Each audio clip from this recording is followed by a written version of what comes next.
going to leave me.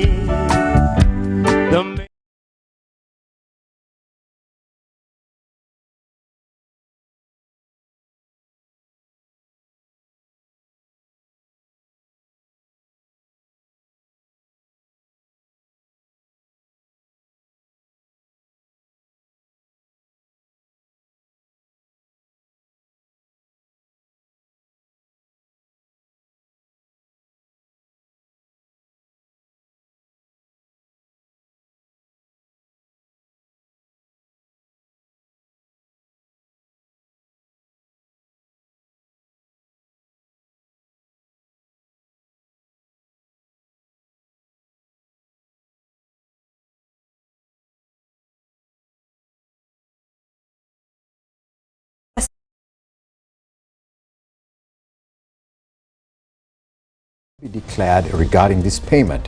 They also said that Sri Lankan people faced the economic crisis steadily and that the government has achieved a considerable progress in its debt restructuring progress. The IMF representatives arrived in the island on the 14th of this month to finalize the review of its first installment of the credit facility. They held a number of rounds of talks with President Ranil Wickremesinghe, government and other stakeholders during the past few days. The debt review process concluded yesterday.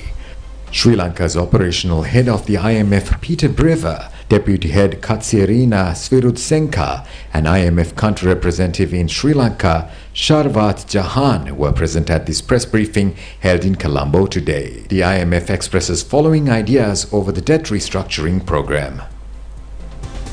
Sri Lanka has made commendable progress in implementing difficult but much needed reforms. These efforts are bearing fruit as the economy is showing tentative signs of stabilization. Inflation is down from a peak of 70% to today 1.3%, and gross international reserves increased by $1.5 billion between March and June this year, and shortages of essentials have eased. But full economic recovery is not yet assured.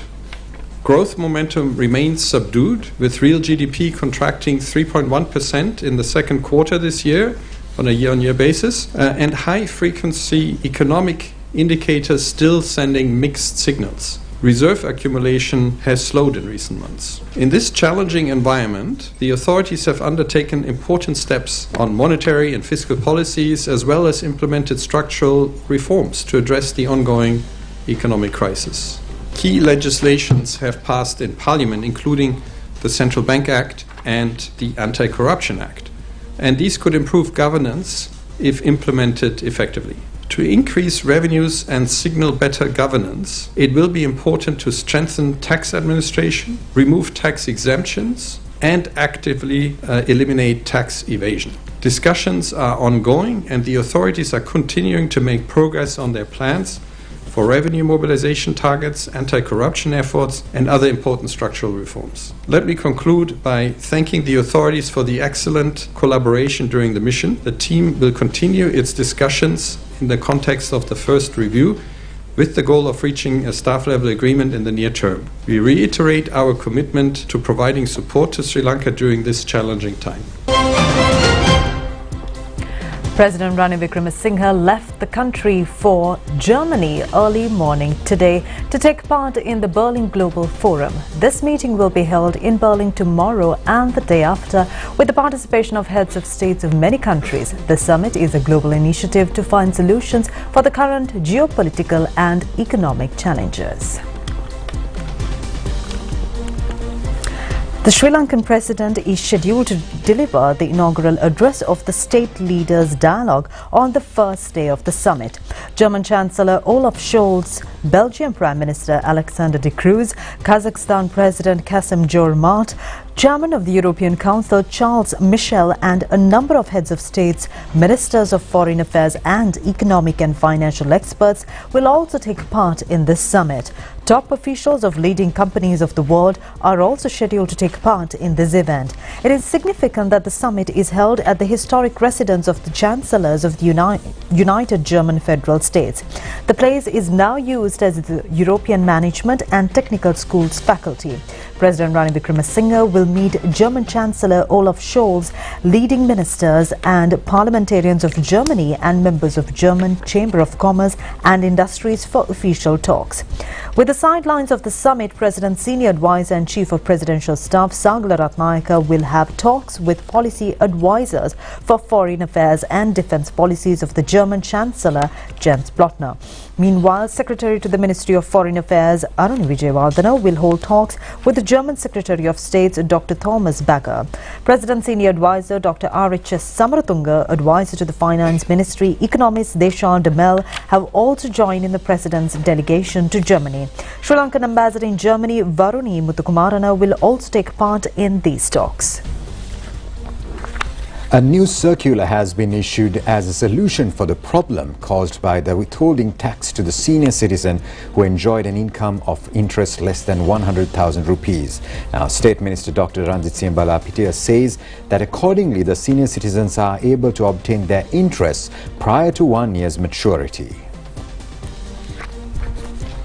State Minister Dr. Ranjit Singh Balapitia said that under the new circular, senior citizens are able to withdraw their interest short-term without waiting a period of 1 year to mature their account. If any senior citizen needs a further clarification over their interest income, they can inquire the officials at the Inland Revenue Department. Responsible officers have also been deployed at every branch of the Inland Revenue Department for this purpose. 5 suspects who are alleged to bring a haul of gold, jewellery and gold biscuits worth over 123 million rupees were taken into custody early this morning at the Katnayaka airport. They have brought these jewellery from Dubai. Officials of the airport custom have arrested 4 females and 1 male in this connection. They have arrived in the Katnayaka airport early dawn today by 2 flights. The haul of gold jewellery and slabs weighing over 6 kilos were hidden in their bodies and in their handbags. Investigations have revealed that the suspects are residents of Colombo and have frequently engaged in smuggling activities.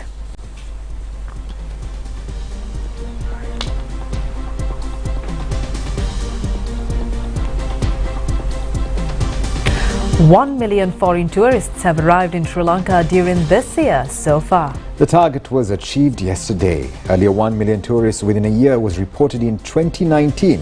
It is significant that Sri Lanka has achieved this development in line with the World Tourism Day, which falls today. The United Nations has declared the 27th of September every year as the International Day of Tourism in 1980. Since then, this day has been celebrated with a target of developing the tourism industry and its global influences. This day is celebrated this year under the title of Tourism Industry and Sustainable Investment. It is significant that the tourism industry contributes a considerable share of global income. The millionth tourist who arrived in Sri Lanka is a Russian national. He and his family members were warmly welcomed at a special ceremony organized at the Katnayaka Bandaranaike International Airport. Director of the Sri Lanka Tourism Promotion Authority, Dr. Prasad Jayasekara, and a group of officials were present there to accept the visitors. Meanwhile, another ceremony was held at the Peradeniya Botanical Gardens to welcome the foreigners in line with the World Tourism Day.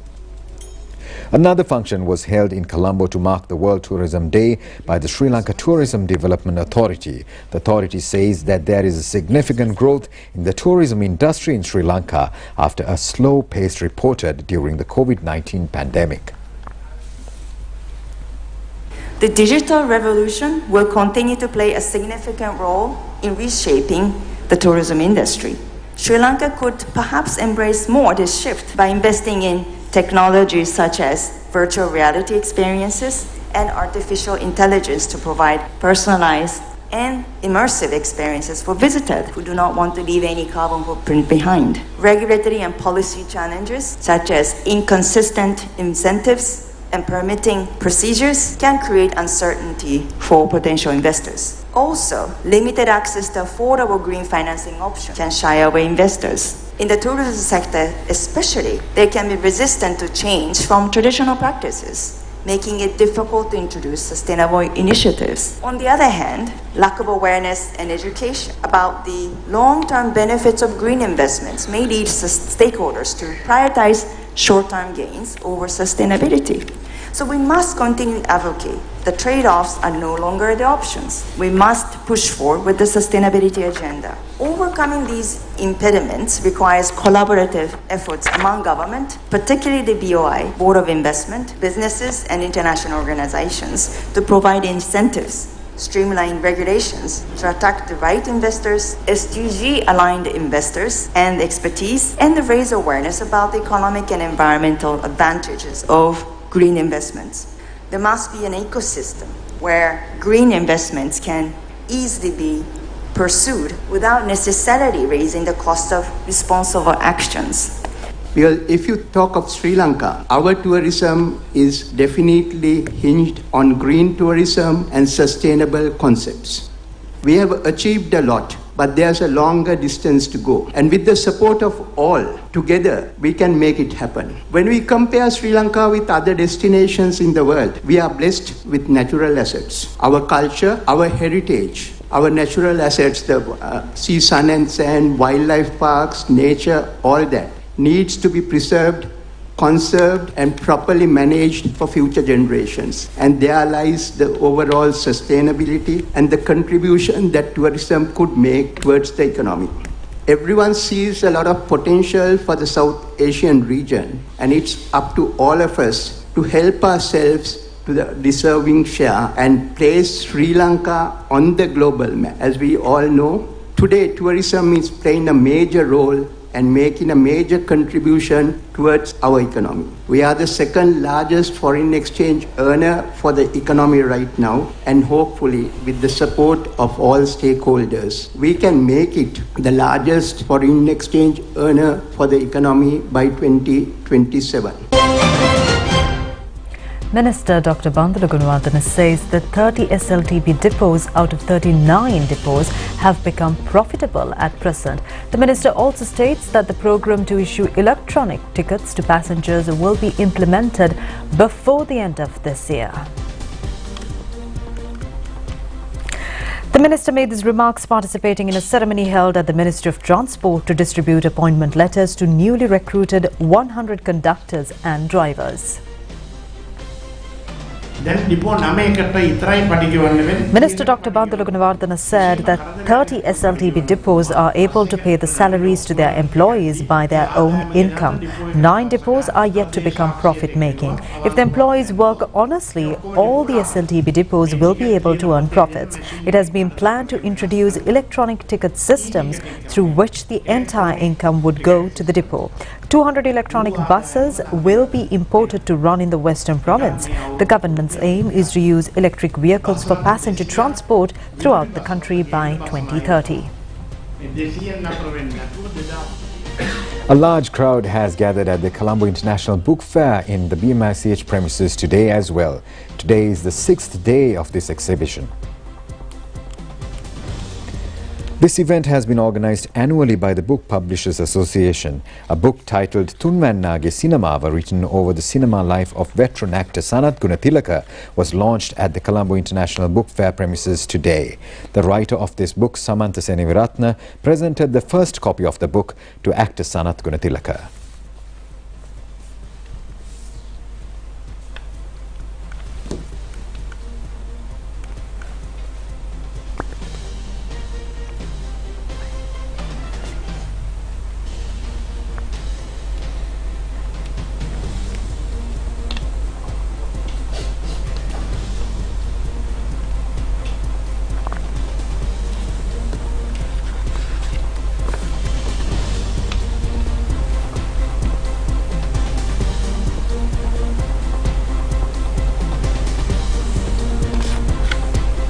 Prime Minister Dinesh Gunawardena says that in providing teaching appointments, measures will be taken to fill the teacher vacancies in the province. Participating in a meeting with the provincial governors, the Prime Minister stated that a volunteer program should be implemented again to prevent the drug menace.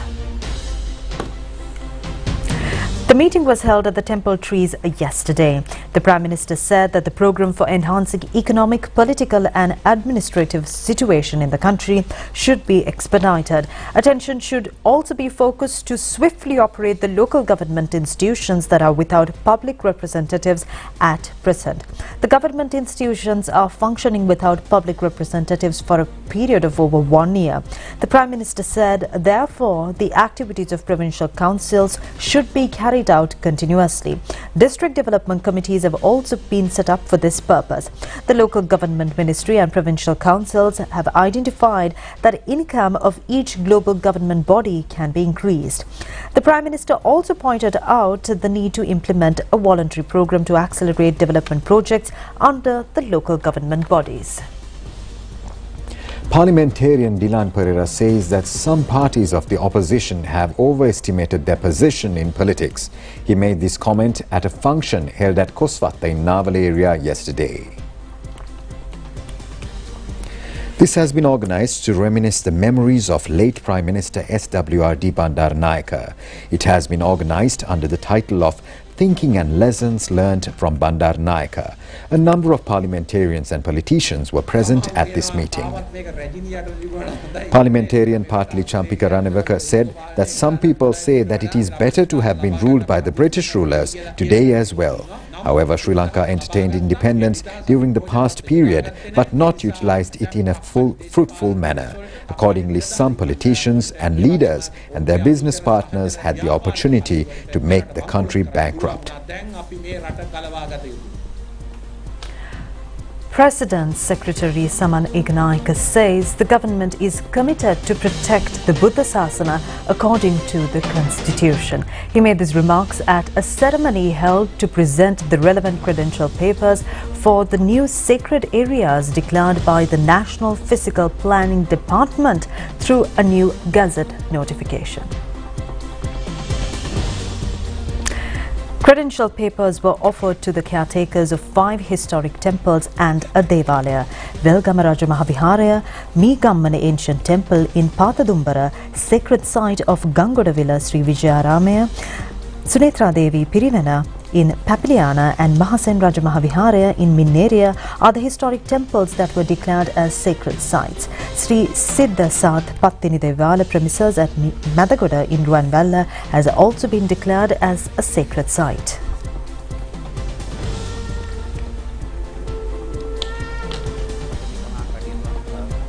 Many countries have extended their support to the President to draw required funds for the Green Economic Program 2048. Secretary to the Ministry of Environment, Dr. Anil Jasinghe says that as a result of the President's meetings held with heads of states at international summits and bilateral talks, many agreements have been signed within a very short period to obtain these funds. Secretary to the Ministry of Environment, Dr. Anil Jasinghe said that our focus must center on disaster mitigation, resilience building in the face of calamities and disaster response strategies. Sri Lanka has the potential to pivot towards renewable energy sources such as solar, hydro and wind power, thus curbing greenhouse gas emissions. Small nations, including our own, diligently lobbied powerful governments to make substantial financial contributions aimed at instigating transformative change in addressing climate change. President Ranil Wickremesinghe consistently championed this cause not only at this conference but also on various international platforms. After years of tireless efforts, a committee has been convened to present a report concerning the establishment of an international fund to address climate-related disasters at the United Arab Emirates Climate Change Conference scheduled for next December. Various mechanisms for financing climate change mitigation have surfaced. The largest fund globally designated for this purpose is the Global Climate Fund, operating within the United Nations Climate Change Framework System. Prominent nations worldwide pledged an annual addition of $100 billion each, as they promise they have regrettably failed to fulfill. The Department of Agriculture says there's a surplus of 700,000 metric tons of rice in the country at present. This stock is sufficient for the country's consumption until the harvesting period of the Maha season this year. Therefore, the department stresses that there's no need to import rice. These facts were revealed at a meeting held between the officials and Minister Mahinda Amarveera recently to review the food situation in the country.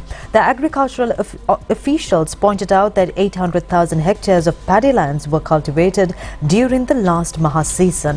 500,000 hectares have been cultivated with paddy in this Yalla season. Nearly a harvest of 4 metric tons can be gathered per hectare. Accordingly, about 5.2 million metric tons of paddy harvest is available in the island. This amount is sufficient to produce 3.1 million metric tons of rice. The monthly demand of rice in Sri Lanka is about 200,000 metric tons and the year's demand is at 2.4 million metric tons. Accordingly, there's a surplus of 700,000 metric tons of rice in the country at present. In some good news regarding farming, harvesting of big onion cultivations in the Alahara movement in Polonnarua has commenced at present. Farmers say that they have received a high yield in this Yalla season after several years. Big onion harvesting is now underway in Nikapitiya and Batuhena and Gangeya areas in the Alahara movement. Although they have received a bumper harvest, they have faced many difficulties since the price of big onions has dropped. They request the government to increase the tax imported on importing big onions. They expect a price between 200 to 250 rupees per kilo of their harvest. A sum of over 500,000 rupees is needed to cultivate an acre of big onion. A kilo of big onion is now sold at 140 to 150 rupees at the Tambulla Special Economic Centre these days. The big onion farmers request the government to provide a reasonable price for their big onion harvest.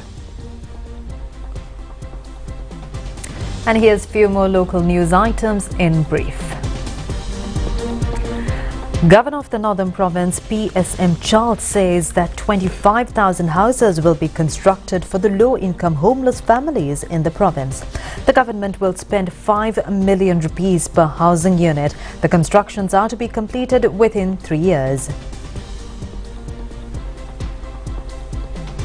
The production staff of the film titled Kadira Divyaraja says that the film has earned a record income of 200 million rupees during the past 50 days. A media briefing was held in Colombo to inform the media on the success of the film. The film was directed by Professor Sunil Aryaratna and Dr. Ravi Lianage is the producer.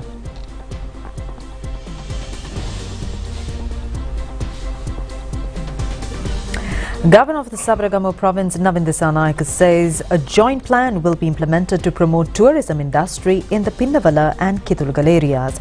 A preliminary discussion in this regard was held at the Pinnavala Elephant Orphanage office recently.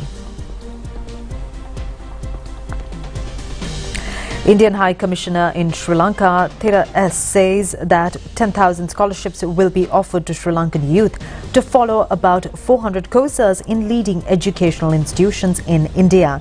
The Indian High Commissioner revealed these facts at a ceremony held in Kurunegala to mark the centenary of the establishment of Indian Deputy High Commission in Kandy.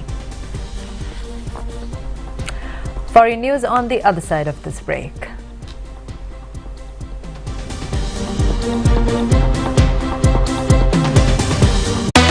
Hot and spicy fun vibe එක විවර කරන්න beat එක remake කරන්න to win හදවත වවලා යන්න ගින්දර fashion කරන්න fun උතුරන්න කොත්තමි kick එක මෙන්න TikTok viral යනවා නැතිල trending වෙනවා hot පහසක් දවසෙනවා spicy රස වැටහෙනවා prima කොත්තමි fun තමයි කොළඹ ජාත්‍යන්තර පොත් ප්‍රදර්ශනය 2023 සැප්තැම්බර් 22 සිට ඔක්තෝබර් 1 දක්වා පෙරවරු 9 සිට රාත්‍රී 9 තෙක් BMIC චිලි සංවිධානය ශ්‍රී ලංකා පොත් ප්‍රකාශකයින්ගේ සංගමය.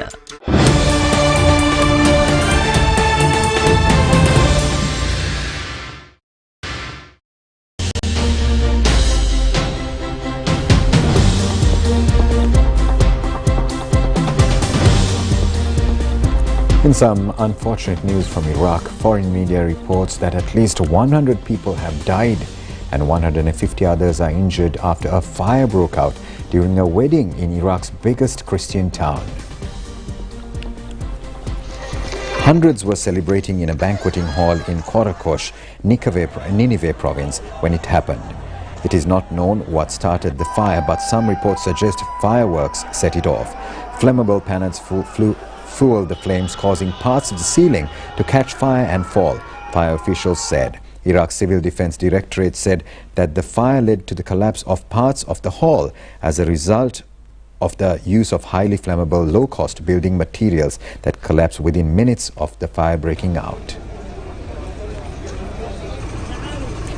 Viktor Sokolov, commander of Russia's Black Sea Fleet in Crimea, has been shown attending a meeting a day after Ukrainian special forces claimed he died in a barrage of missiles fired at the Russian Black Sea Fleet headquarters in the port of Sevastopol. In a video and in photographs released by the Russian Defense Ministry and shown on state television yesterday, Sokolov is seen taking part in a video conference with Defense Minister Sergei Shoigu and other top admirals and army chiefs. Ukraine's special forces said on Monday that Sokolov was killed in the Russian-annexed peninsula along with 33 other officers in a missile attack on the headquarters of Russia's Black Sea Fleet in the port of Sevastopol. The statement added 105 others were wounded in the strikes. In the video released by the Russian Ministry of Defense, Sergei Shoigu said more than 17,000 Ukrainian soldiers had been killed in September and 2,700 weapons, including 7 American Bradley fighting vehicles, were destroyed. Prima Kutumi, Fantamai.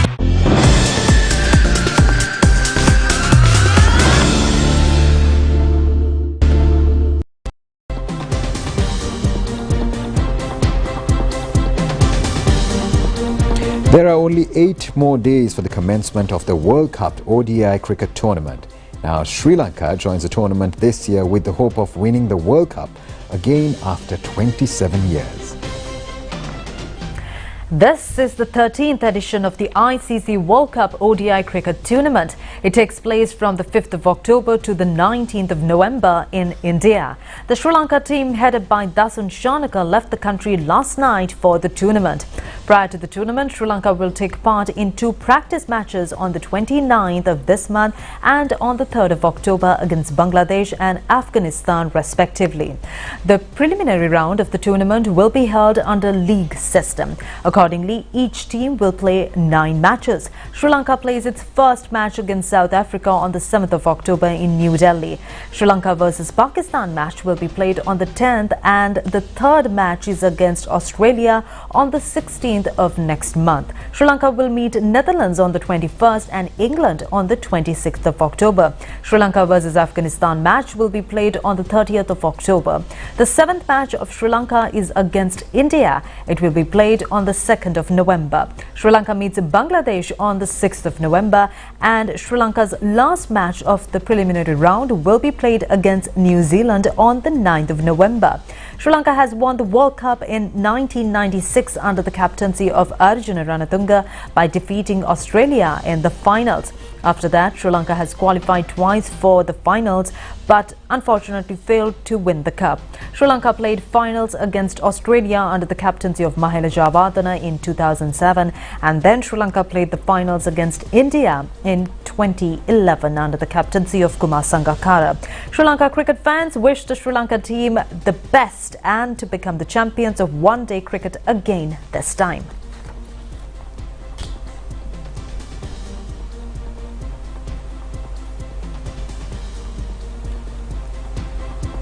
We have some exciting cricket news coming from China. The Nepal cricket team has been able to set a number of world records in the T20 cricket tournament. Now, these records were set up at the Asian Games T20 cricket match against Mongolia today, held in China. Batting first, Nepal scored 314 runs for the loss of 3 wickets in their 20 overs. This is the highest T20 score of any team in an international match. This is the first time a team passed 300-run mark in a T20 cricket match. Kusal Malla scored 137 runs in 50 balls. He scored a century in 34 balls, and this is the fastest century in T20 cricket. Rohit Paudel scored 61 runs. Deependra Singh scored 58 runs in 10 balls. He scored his half-century in 9 balls, and this is the fastest half-century in T20 cricket.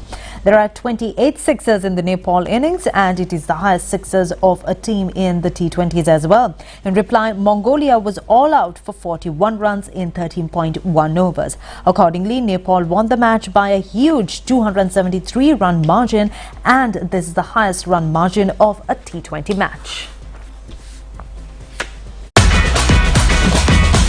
Prima Kotumi, Pantamai.